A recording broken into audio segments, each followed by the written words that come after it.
Yen, kenapa belum balik rumah? Sebab Yen masih belajar, Ibu. Tapi sekarang dah malam. Yen janji, sekejap lagi Yen balik. Ibu doakan, semoga tiada perkara buruk berlaku.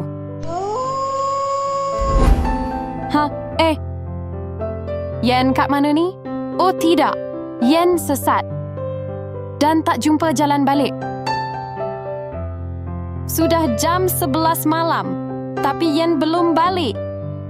Yen menyesal sebab tak dengar cakap ibu.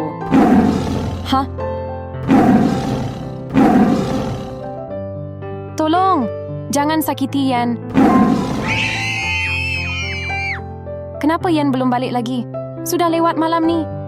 Ibu doakan supaya Yen selamat.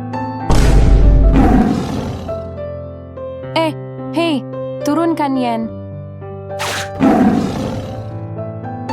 Syukurlah, Yen balik dengan selamat.